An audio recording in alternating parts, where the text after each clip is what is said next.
पुरानी स्कूटी पर army captain Radhika Singh अपनी मां शांति देवी को लेकर घर के लिए जरूरी सामान लेने जा रही थी और उसकी बड़ी बहन अंजलि सिंह इसी शहर की डिस्ट्रिक्ट मजिस्ट्रेट यानी डीएम थी। उसकी मां के चेहरे पर खुशी और गर्व दोनों साफ दिख रहे थे, क्योंकि उसकी मां शांति देवी ने अकेले ही अपनी दोनों बेटियों को पाल पोस कर इस लायक बनाया था और उसकी बड़ी बेटी अंजलि को काम की वजह से घर आने का वक्त कम ही मिलता था। जैसे ही उनकी स्कूटी शहर के बाहरी इलाके की तरफ मुड़ी, आगे सड़क पर एक पुलिस बैरियर लगा हुआ था। जीप के बोनट पर पैर फैलाए, मूंछों पर ताव देता इंस्पेक्टर विक्रम राठौर बैठा था और रोड पर दो हवलदार सुरेश और रमेश लाठियां पटकते हुए आने जाने वालों का चालान काट रहे थे और उनसे जबरदस्ती पैसे वसूल कर रहे थे। उसी वक्त दूर से राधिका सिंह अपनी पुरानी स्कूटी पर अपनी मां शांति देवी को लेकर आ रही थी। जैसे ही उन्होंने बैरियर पार करने की कोशिश की, इंस्पेक्टर विक्रम राठौर ने हाथ उठाकर गरजते हुए जीप के बोनट से उतरा और कहा, ए लड़की, स्कूटी साइड में लगा। कहां भाग रही है? बहुत जल्दी है क्या? राधिका ने शांति से स्कूटी रोकी और उसके चेहरे पर कोई डर नहीं था। बोली, जी साहब, हम घर के लिए जरूरी सामान लेने जा रहे हैं। अगर कागज देखने हैं तो हमारे पास सारे कागज हैं। विक्रम राठौर ने उसकी ओर देखकर ठाका लगाया। ओहो, बड़ी बहादुर बन रही है। और तेरे पीछे ये बुढ़िया कौन है? कहां से आ रही है? एक हवलदार सुरेश हंसते हुए बोला, सर जरूर कोई नाटक कर रही है। चेहरा देखो, बड़ी शरीफ बनने का ड्रामा कर रही है। दूसरे हवलदार रमेश ने और भी भद्दे अंदाज में कहा, सर, इस बुढ़िया और लड़की का तो शक्ल ही देख लो, चोरी चकारी की मास्टर लग रही है। बुढ़िया ये शब्द राधिका के दिल में चुभ गए। उसकी आंखें लाल हो उठी। उसने गहरी सांस लेकर जवाब दिया, जुबान संभाल कर बात कीजिए। ये मेरी मां है। हमारे पास सारे कागज मौजूद हैं। आप सिर्फ अपना काम करिए। किसी के बारे में ऐसे शब्द बोलना ये पुलिस वालों के मुंह से शोभा नहीं देता। इतने में इंस्पेक्टर विक्रम राठौर गुस्से में आग बबूला हो गया और बोला, अबे चुप! तेरी जैसी लड़की हमें बोलना सिखाएगी तू? हमें कानून मत सिखा। हमें अच्छी तरह पता है कौन शरीफ है और कौन नहीं। निकाल कागज। राधिका ने स्कूटी की डिग्गी से लाइसेंस और कागज निकालकर इंस्पेक्टर विक्रम राठौर को दिए। विक्रम राठौर ने कागजों को बिना देखे हवा में उछाल दिया और गुर्राया, अबे मूर्ख लड़की, हमें उल्लू बना रही है। नकली कागज दिखाकर सोच रही है कि ऐसे ही निकल जाएगी। हमसे चालाकी कर रही है। राधिका को गुस्सा आ गया और बोली, सर, हमारे चालान ही काट लीजिए। इस तरह से हमारे साथ बदतमीजी मत करिए। उसी वक्त से हमारा समय और दिमाग दोनों खराब किए हुए हैं। इससे अच्छा तो हमारा चालान ही काट लीजिए। हम चालान ही भर देंगे। इतना सुनते ही इंस्पेक्टर विक्रम राठौर आगे बढ़ा और बिना किसी झिझक के एक जोरदार थप्पड़ राधिका के चेहरे पर जड़ दिया। उसकी आवाज इतनी तेज थी कि पूरी सड़क पर सन्नाटा छा गया। राधिका का सिर झटक गया। आंखों में आंसू तैर गए। एक आर्मी ऑफिसर जिसने सीमा पर दुश्मनों की गोलियों का सामना किया था, आज अपने ही शहर में वर्दी पहने गुंडों के हाथों अपमानित हो रही थी। उसकी मां शांति देवी चीख पड़ी और आगे बढ़कर बोली, अरे मेरी बच्ची को क्यों मारा तुमने? अरे भगवान से तो डरो। विक्रम राठौर ने उन्हें धक्का देते हुए चिल्लाया, चुप बुढ़िया, ज्यादा बोलेगी तो तुझे भी ऐसे ही थप्पड़ मिल जाएगा। हवलदार सुरेश और रमेश दोनों शैतानी हंसी हंसते हुए बोले, हाँ हाँ, बड़ी तेज बन रही थी देखो। सारी तेजी निकल गई। अब राधिका का खून खौल उठा। उसका हाथ थप्पड़ का जवाब देने के लिए उठा, पर फिर वहीं रुक गया। वह जानती थी कि अगर उसने इन गुंडों पर हाथ उठाया तो मामला और बिगड़ जाएगा। उसकी आंखें अंगारों की तरह जल रही थीं, पर होंठ बंद थे। इंस्पेक्टर विक्रम राठौर चिल्लाते हुए बोला, इन दोनों को गाड़ी के अंदर ठूंसो और ले चलो थाने। वहां हम बताएंगे कि पुलिस की पावर क्या होती है। गुंडों की तरह तीनों पुलिसकर्मी उन्हें धक्के देकर जीप में ठूंसने लगे। सड़क पर तमाशा देखने वालों की भीड़ जमा हो गई थी। कुछ लोग मोबाइल निकालकर वीडियो बना रहे थे, पर किसी की हिम्मत नहीं हुई कि आगे बढ़कर बोल सके। इसी भीड़ में एक नौजवान लड़का चुपचाप पूरी घटना रिकॉर्ड कर रहा था। उसे अंदाजा भी नहीं था कि उसका यह वीडियो आने वाले वक्त में पुलिस की गुंडागर्दी के खिलाफ तूफान खड़ा करने वाला है। जीप में राधिका अपनी मां को सीने से लगाए बैठी थी। शांति देवी रो रही थी और बेटी के चेहरे पर पड़े थप्पड़ के निशान देखकर सिसक रही थी। राधिका की आंखें आसमान की तरफ टिक गईं। चेहरे पर खामोशी थी, लेकिन दिल में एक आग जल चुकी थी। वह जानती थी यह अपमान वह चुपचाप नहीं सहने वाली। थाने पहुंचते ही विक्रम राठौर मूंछों पर ताव देता हुआ गरजा, अबे हवालत में ठूंस दो इन दोनों को। सुबह तक सारी अकड़ निकाल देंगे, फिर देखेंगे इनकी औकात।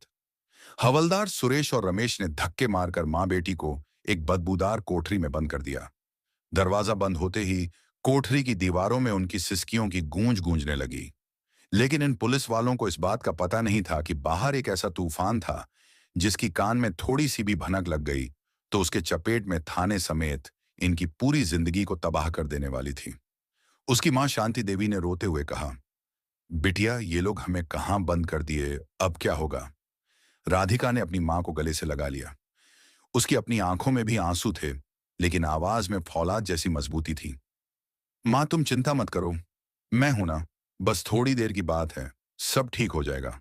थाने में एक चाय वाला लड़का जो अक्सर डीएम ऑफिस भी चाय देने जाता था, उसने राधिका को पहचान लिया। वह कांप गया, अरे ये तो आर्मी वाली मैडम है, डीएम साहिबा की छोटी बहन। लेकिन इंस्पेक्टर के खौफ से वह कुछ बोल नहीं पाया और चुपचाप वहां से खिसक गया। थोड़ी देर बाद एक सब इंस्पेक्टर शराब के नशे में धुत होकर हवालत के पास आया। हाथ में बोतल लहराते हुए बोला, अबे कौन हो तुम दोनों, बड़ी वीआईपी बनी फिरती हो, बताती क्यों नहीं अपना असली नाम। राधिका ने उसकी तरफ नफरत से देखा पर कुछ बोली नहीं। वह शराबी दरोगा भी कुछ और उल्टा सीधा बकता हुआ चला गया। धीरे धीरे रात गहराने लगी। हवालत के अंदर मच्छरों की भिनभिनाहट, सीलन की बदबू और घुटन बढ़ती जा रही थी। शांति देवी को अस्थमा की शिकायत थी।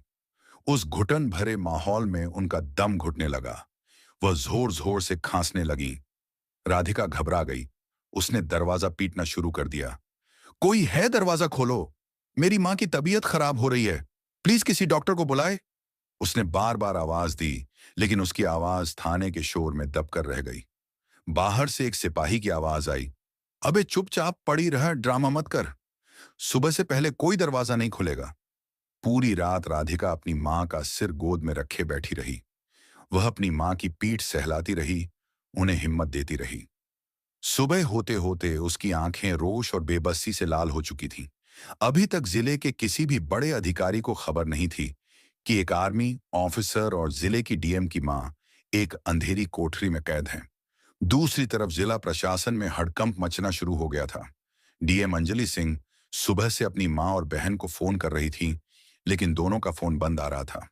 उन्होंने अपने ड्राइवर को घर भेजा तो पता चला कि वे सुबह से ही बाहर निकली हैं और लौटी नहीं। अंजलि का दिल किसी अनहोनी की आशंका से बैठने लगा। तभी सोशल मीडिया पर वह वीडियो किसी ने पोस्ट कर दिया।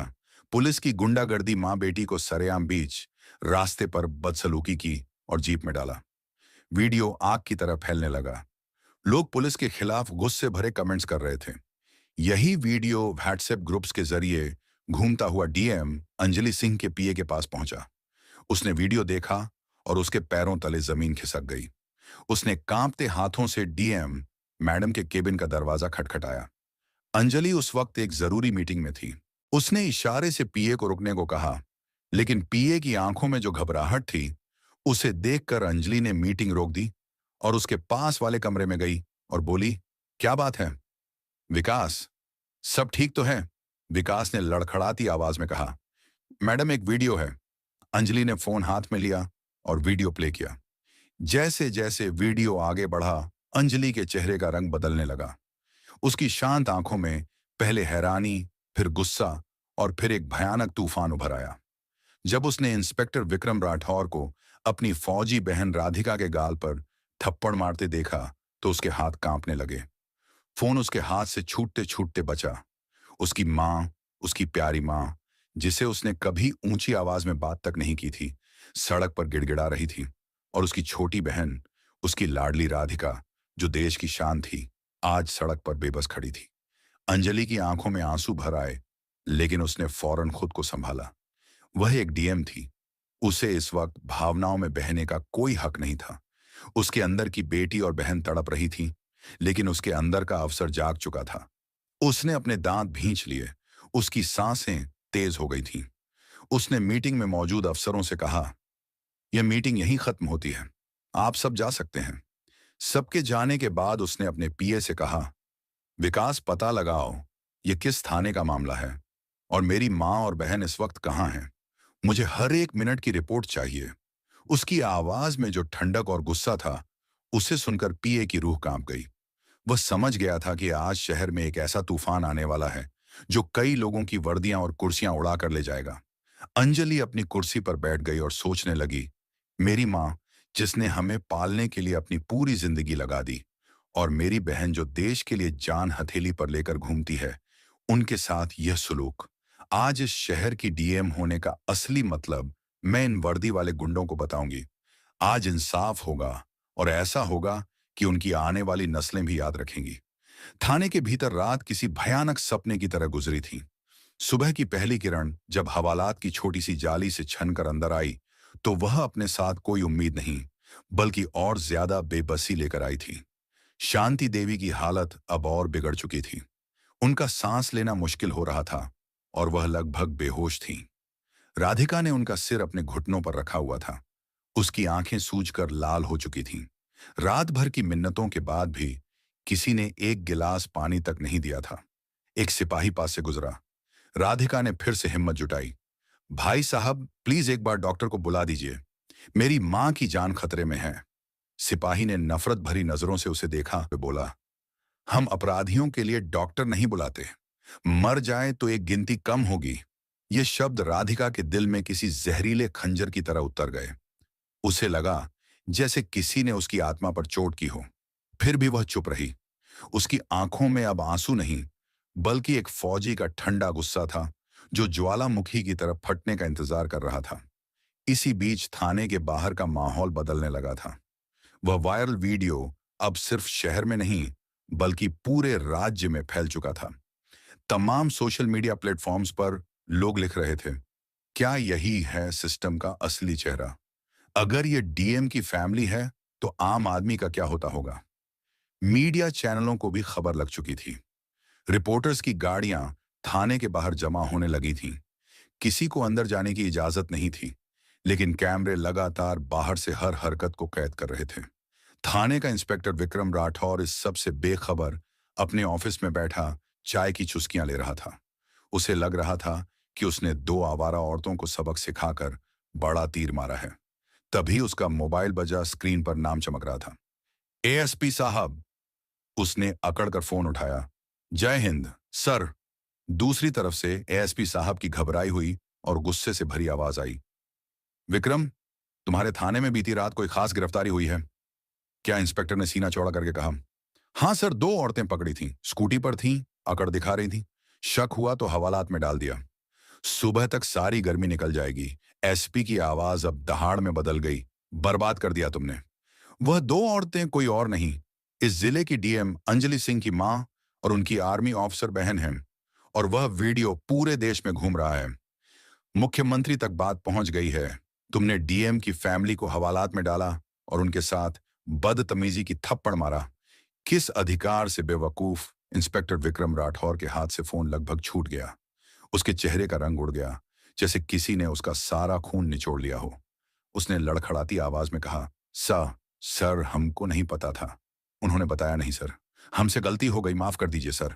एएसपी ने चीखते हुए कहा, तुम्हें अब जवाब मुख्यमंत्री और चीफ सेक्रेटरी को देना पड़ेगा। अभी इसी वक्त उन्हें बाहर निकालो, और अगर उन्हें कुछ हुआ तो मैं तुम्हें जिंदा जमीन में गाड़ दूंगा। फोन कट चुका था। इंस्पेक्टर विक्रम राठौर की दुनिया घूम गई थी। वह पागलों की तरह अपनी कुर्सी से उठा और हवालात की तरफ भागा। चाबी लाओ, जल्दी खोलो दरवाजा। सिपाही दौड़ा दौड़ा चाबी लेकर आया। दरवाजा खोला गया। अंदर का मंजर देखकर इंस्पेक्टर की आत्मा कांप गई। राधिका नीचे जमीन पर बैठी थी। उसकी गोद में उसकी मां बेहोश पड़ी थी। इंस्पेक्टर दौड़ते हुए अंदर गया और हाथ जोड़कर गिड़गिड़ाने लगा, मैडम मैडम, हमको माफ कर दीजिए। हमें सच में नहीं पता था कि आप कौन हैं। आपने बताया क्यों नहीं? राधिका ने कोई जवाब नहीं दिया। उसने बस अपनी मां की नब्ज टटोली। वह बहुत धीमी चल रही थी। उसने इंस्पेक्टर की तरफ ऐसी नजरों से देखा कि वह कांप गया। जल्दी एम्बुलेंस बुलाओ। उसकी आवाज में एक फौजी का हुक्म था। इंस्पेक्टर ने कांपते हाथों से मोबाइल निकालकर एम्बुलेंस को फोन किया। 5 मिनट के अंदर एम्बुलेंस थाने पहुंच गई। शांति देवी को स्ट्रेचर पर लिटाया गया। राधिका भी उनके साथ एम्बुलेंस में बैठ गई। जैसे ही वह लोग थाने से बाहर निकले, मीडिया ने उन्हें घेर लिया। कैमरों की फ्लैशर लाइट और सवालों की बौछार शुरू हो गई। मैडम, क्या यह सच है कि आपको पुलिस ने मारा और रात भर हवालात में रखा? क्या आप जानबूझकर अपनी पहचान छिपा रही थीं? क्या आप दोषियों के खिलाफ एक्शन लेंगी? राधिका ने किसी सवाल का जवाब नहीं दिया। उसकी नजरें सिर्फ अपनी मां पर थीं। उसने बस इतना कहा, पहले इन्हें अस्पताल ले चलिए, बाकी बातें बाद में। अस्पताल पहुंचते पहुंचते शांति देवी की हालत और नाजुक हो गई। उन्हें सीधे आईसीयू में भर्ती किया गया। डॉक्टर ने बताया कि उन्हें घुटन और मानसिक आघात की वजह से सीवियर अस्थमा अटैक आया है। उनकी उम्र को देखते हुए स्थिति चिंताजनक है। ये सुनकर अब तक पत्थर बनी हुई राधिका टूट गई। वह अस्पताल के कॉरिडोर में एक बेंच पर बैठकर अपने आंसू रोकने की नाकाम कोशिश कर रही थी। तभी वहां डीएम अंजलि सिंह पहुंची। उसने अपनी बहन को इस हालत में देखा तो दौड़कर उसे गले से लगा लिया। दोनों बहनें एक दूसरे से लिपट कर रो पड़ी। दी राधिका, ये सब कैसे हुआ? तूने मुझे फोन क्यों नहीं किया? अंजलि ने सिसकते हुए पूछा। राधिका ने रोते हुए कहा, दीदी उन्होंने हमारा फोन छीन लिया था। और मां दीदी, मां को कुछ हो गया तो मैं खुद को कभी माफ नहीं कर पाऊंगी। अंजलि ने अपनी बहन के आंसू पोंछे। कुछ नहीं होगा मां को, और जिन्होंने ये किया है उन्हें भी अब कुछ नहीं होगा, क्योंकि उनकी जिंदगी की सबसे बड़ी सजा अब शुरू होने वाली है। कुछ देर बाद एसपी, डीआईजी और जिले के तमाम बड़े अफसर अस्पताल पहुंचे। एसपी ने आगे बढ़कर हाथ जोड़े। मैडम, हम बहुत शर्मिंदा हैं। आपकी पहचान ना जान पाना हमारी बहुत बड़ी भूल थी। हमने इंस्पेक्टर दरोगा और दोनों हवलदारों को तुरंत सस्पेंड कर दिया है। एफआईआर भी दर्ज कर ली गई है। अंजलि ने उनकी तरफ घूमकर देखा। उसकी आंखों में आंसू नहीं, बल्कि लावा दहक रहा था। एसएसपी साहब, ये भूल नहीं, गुनाह है। और पहचान जानकर इज्जत देना अगर आपके सिस्टम की आदत है, तो ये सिस्टम नहीं, गुलामी है। मेरी बहन ने अपनी पहचान इसलिए नहीं बताई थी ताकि वो देख सके कि आप लोग एक आम इंसान के साथ क्या करते हैं। और आज वो देख लिया। मार पीट, गलत व्यवहार, अपमान और मौत के मुंह में धकेलना। एएसपी ने सिर झुका लिया। हमसे गलती हुई मैडम, हमें माफ कर दीजिए। अंजलि की आवाज और सख्त हो गई। माफी से मेरी मां ठीक नहीं हो जाएंगी। सुधार की बात करते हैं। अब सुधार तब होगा जब आप समझेंगे कि पुलिस की ताकत वर्दी से नहीं, इंसानियत से होती है। तभी डॉक्टर ने आकर बताया कि शांति देवी की हालत अब स्थिर है, लेकिन उन्हें कुछ दिन आईसीयू में ही रखना होगा। ये सुनकर दोनों बहनों ने राहत की सांस ली। उस शाम डीएम ऑफिस में एक स्पेशल प्रेस कॉन्फ्रेंस बुलाई गई। अंजलि खुद मीडिया के सामने आई और बोली, हाँ, ये सच है कि कल रात मेरी माँ और मेरी बहन के साथ पुलिस ने बदसलूकी की। लेकिन ये कहानी सिर्फ मेरी नहीं है। ये इस जिले के हर उस आम नागरिक की कहानी है जो रोज थानों में जिल्लत झेलता है। इसलिए आज मैं सिर्फ उन पुलिस वालों के खिलाफ नहीं, बल्कि इस सड़े हुए सिस्टम के खिलाफ जंग का ऐलान करती हूँ। पूरे जिले की पुलिस को अब इंसानियत और संवेदना की ट्रेनिंग दी जाएगी। हर थाने का औचक निरीक्षण होगा, और जहां भी ऐसी शिकायत मिलेगी सिर्फ सस्पेंशन नहीं, सीधी बर्खास्तगी होगी। पूरा प्रदेश सन्न था। एक डीएम जिसने अपने परिवार के अपमान को पूरे सिस्टम को सुधारने का हथियार बना लिया था। लेकिन कहानी यहीं खत्म नहीं हुई थी। कुछ लोग इस घटना से तिलमिलाए हुए थे। पुलिस महकमे में कुछ ऐसे अफसर थे जिन्हें यह सब एक नाटक लग रहा था। कुछ नेता भी परेशान थे, क्योंकि अगर सिस्टम की पोल खुली तो उनकी पकड़ डीडीडीएच कमजोर हो सकती थी। अगले कुछ दिनों में अंजलि के खिलाफ झूठी शिकायतें, दबाव और ट्रांसफर की अफवाहें फैलने लगीं। क्या अंजलि इन साजिशों के जाल से निकल पाएगी? क्या वो वाकई इस जंग को जीत पाएगी? ये लड़ाई अब सिर्फ एक डीएम की नहीं, बल्कि दो बहनों की थी। एक जो कानून से लड़ रही थी, और दूसरी जो हर मुश्किल में उसके साथ खड़ी थी। अस्पताल के आईसीयू में हल्की नीली रोशनी फैली हुई थी। मशीनों की धीमी बीप बीप की आवाज के बीच शांति देवी लेटी हुई थी। उनके चेहरे पर ऑक्सीजन मास्क था, लेकिन अब उनकी सांसें पहले से स्थिर थीं। उनके पास बैठी अंजलि और राधिका अपनी मां को खामोशी से देख रही थीं। बीते 24 घंटों ने उनकी दुनिया को हिलाकर रख दिया था। एक बेटी जो पूरे जिले की मालिक थी, आज खुद को बेबस महसूस कर रही थी। और दूसरी बेटी जो देश के दुश्मनों से नहीं डरती थी, वो अपनी मां की हालत देखकर अंदर से कांप रही थी। अंजलि का फोन लगातार बज रहा था। मुख्यमंत्री कार्यालय, मुख्य सचिव, मानवाधिकार आयोग, हर बड़ी जगह से कॉल्स आ रहे थे। लेकिन अंजलि ने किसी का फोन नहीं उठाया।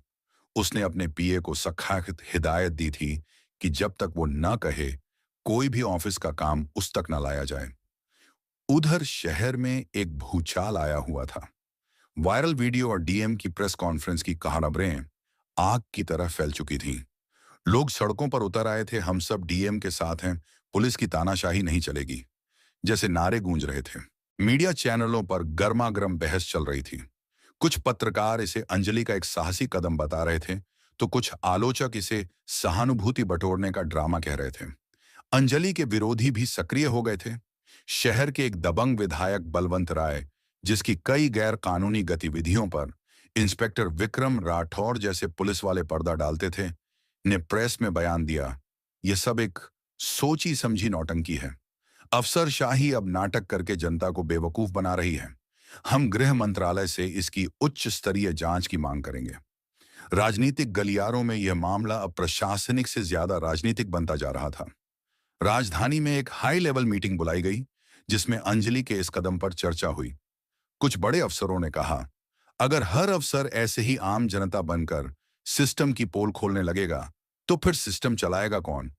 लेकिन वहीं कुछ ईमानदार अफसरों ने अंजलि का समर्थन भी किया। अगर डीएम मैडम ने यह कदम ना उठाया होता, तो थानों में चल रही यह अंधेर गर्दी कभी सामने ना आती। इन सब के बीच इंस्पेक्टर विक्रम राठौर, शराबी दरोगा और दोनों हवलदारों को सस्पेंड कर दिया गया था। लेकिन अब साजिशें पर्दे के पीछे से रची जा रही थीं। रात को जब अंजलि अस्पताल से बाहर निकली, तो मीडिया ने उसे घेर लिया। मैडम, क्या आपका ट्रांसफर किया जा रहा है? क्या आपको किसी से धमकी मिल रही है? अंजलि ने रुककर सिर्फ इतना कहा, मुझे न पद की चिंता है, न ट्रांसफर की। अगर मेरे ट्रांसफर से सिस्टम में सुधार होता है, तो मैं 10 बार ट्रांसफर झेलने को तैयार हूं। लेकिन मेरी मां जैसी हर मां को इंसाफ मिलना चाहिए। उस रात अंजलि अपने सरकारी बंगले पर नहीं गई। वह सीधे डिस्ट्रिक्ट कंट्रोल रूम पहुंची। वहां उसने अपनी आईटी टीम को बुलाया और कहा, मुझे जिले के हर थाने की पिछले 6 महीने की शिकायतों की पूरी रिपोर्ट चाहिए। कितनी एफआईआर दर्ज नहीं हुई, कितने मामलों में शिकायत करने वाले को ही डराया धमकाया गया, किस थाने से सबसे ज्यादा मानवाधिकार उल्लंघन की शिकायतें आई हैं। मुझे हर एक डिटेल चाहिए अभी। पूरी टीम काम पर लग गई। सैकड़ों फाइलें और कंप्यूटर डेटा खंगाला जाने लगा। अंजलि ने रात भर खुद बैठकर एक एक रिपोर्ट को पढ़ा। सुबह तक उसकी आंखों के सामने एक खौफनाक तस्वीर थी। उसने 12 ऐसे थाने छांटे जहां पुलिस उत्पीड़न और भ्रष्टाचार के मामले सबसे ज्यादा थे। अगली सुबह 9 बजे जिले के सभी थाना इंचार्जों की एक इमरजेंसी वीडियो कॉन्फ्रेंसिंग मीटिंग बुलाई गई।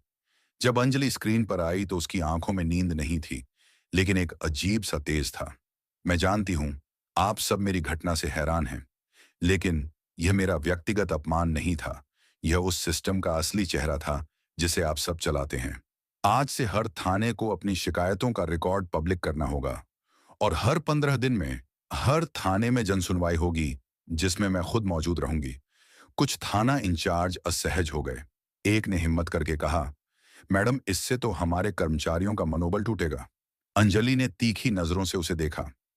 अगर अन्याय करने से मनोबल बनता है, तो ऐसे मनोबल को तोड़ना ही बेहतर है। उसने एक और निर्देश जारी किया, हर थाने के सीसीटीवी कैमरों की लाइव फीड अब से सीधे डीएम ऑफिस और एसपी ऑफिस से जोड़ी जाएगी। कोई भी शिकायतकर्ता थाने में कब आया और कब गया, इसका टाइम रिकॉर्ड होगा। अगर किसी भी व्यक्ति को बिना ठोस कारण के 1 घंटे से ज्यादा थाने में बिठाया गया, तो संबंधित अफसर पर सीधी कार्रवाई होगी। यह एक प्रशासनिक क्रांति की शुरुआत थी। पूरे राज्य में इसकी गूंज सुनाई देने लगी। लेकिन जैसा होता है, सुधार के रास्ते कभी आसान नहीं होते। राजधानी से एक आदेश आया, डीएम अंजलि सिंह का तत्काल प्रभाव से ट्रांसफर किया जाता है। कारण बताया गया, डीएम की व्यक्तिगत गतिविधियों ने प्रशासन की छवि को नुकसान पहुंचाया है। यह खबर जैसे ही बाहर आई, जिले में हंगामा मच गया। लोग सड़कों पर उतर आए। व्यापारी, शिक्षक, छात्र, किसान, हर कोई अंजलि के समर्थन में खड़ा हो गया। ट्रांसफर नहीं, सम्मान दो के नारे गूंजने लगे। सोशल मीडिया पर #BRM का दम ट्रेंड करने लगा। इसी बीच अस्पताल से खबर आई कि शांति देवी की तबीयत में सुधार है और उन्हें होश आ गया है। अंजलि और राधिका तुरंत मां के पास पहुंची। शांति देवी ने कमजोर आवाज में कहा, बिटिया, मुझे तो लगा था तुम लोग डर जाओगे, लेकिन तुम तो इन सब से लड़ गई। अंजलि ने मां का हाथ थाम लिया। मां, यह लड़ाई सिर्फ हमारी नहीं है, यह देश की हर मां और बेटी की है। अब सवाल यह था कि क्या जनता का यह समर्थन सरकार के फैसले को बदल पाएगा, या अंजलि को इस जंग की कीमत अपना पद खोकर चुकानी पड़ेगी। सुबह के 8 बज चुके थे। अस्पताल के कमरे में शांति देवी अब पहले से बेहतर महसूस कर रही थीं। उनके सामने टेबल पर यहां वाक्यों को ठीक किया गया है, पर रखे अखबारों की सुर्खियों में उनकी बेटियों की ही कहानी थी। लेकिन अंजलि के हाथ में जो कागज था, वो किसी अखबार की कटिंग नहीं, बल्कि उसके ट्रांसफर ऑर्डर की कॉपी थी। श्रीमान जिला अधिकारी को तत्काल प्रभाव से स्थानांतरित किया जाता है। नीचे मुख्यमंत्री कार्यालय की मोहर थी। अंजलि ने उस कागज को देखा। उसके चेहरे पर ना उदासी थी ना गुस्सा। वो जानती थी कि सत्ता को आईना दिखाने की एक कीमत होती है, लेकिन जो कीमत उसकी मां और बहन ने चुकाई थी, उसके आगे ये ट्रांसफर ऑर्डर कुछ भी नहीं था। तभी उसका फोन बजा। कॉल मुख्यमंत्री के सचिवालय से था। मैडम, आपको राजधानी बुलाया गया है। मुख्यमंत्री जी आपसे खुद बात करना चाहते हैं। अंजलि ने सहजता से जवाब दिया। मैं अस्पताल से सीधा निकल रही हूं, दोपहर तक पहुंच जाऊंगी। शांति देवी ने सब सुन लिया था। उन्होंने बेटी का हाथ पकड़कर कहा, बेटा, तूने जो किया है उस पर मुझे गर्व है। तेरी चुप्पी ने इन बाहरों को आवाज सुनाई है। चाहे तू कहीं भी रहे, बस न्याय के लिए ऐसे ही खड़ी रहना। अंजलि ने मां के पैर छुए और राजधानी के लिए निकल पड़ी। रास्ते भर उसकी आंखों के सामने वही मंजर घूम रहा था। हवलदार का उठता हुआ हाथ, मां की चीख और हवालात का वह अंधेरा। राजधानी पहुंचते ही उसे मुख्यमंत्री सचिवालय ले जाया गया। मुख्यमंत्री एक अनुभवी नेता थे। उन्होंने अंजलि को देखते ही कहा, आपने जो किया वह असाधारण है, लेकिन आपके कदम ने 2 चुनौतियां खड़ी कर दी हैं। एक तरफ जनता का विश्वास आप पर बढ़ा है, तो दूसरी तरफ पूरी पुलिस फोर्स में खलबली मची हुई है। मैं बस चाहता हूं कि आप एक बार पब्लिक में यह कहें कि आपका मकसद किसी को नीचा दिखाना नहीं, बल्कि सिस्टम में सुधार लाना था। अंजलि ने शांत स्वर में कहा, सर, मैं ये बात पहले भी कह चुकी हूं।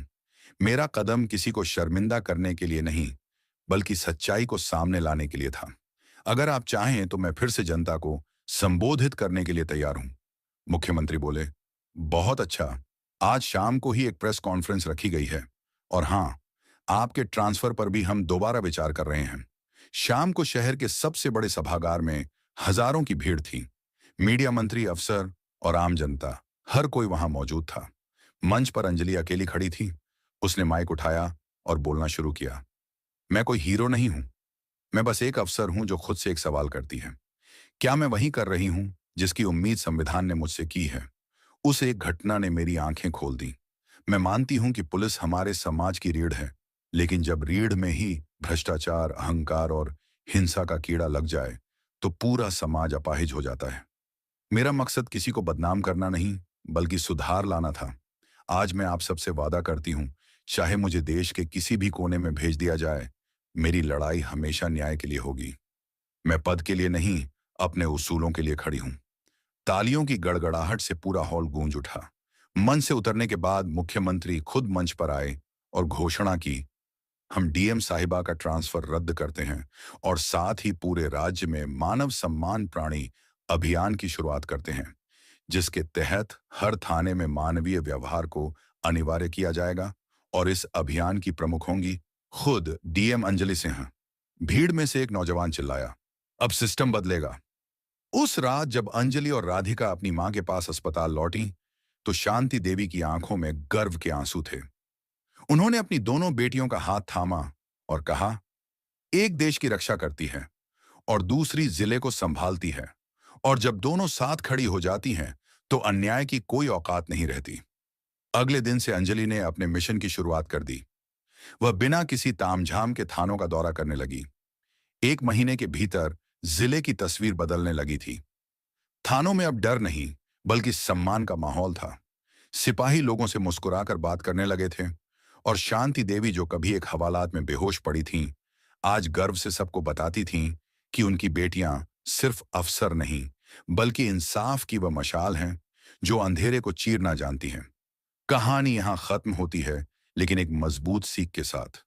अगर आप सच्चाई के रास्ते पर अकेले भी खड़े हैं, तो याद रखिए, आपकी एक चिंगारी पूरी व्यवस्था में लगी आग को बुझाने की ताकत रखती है।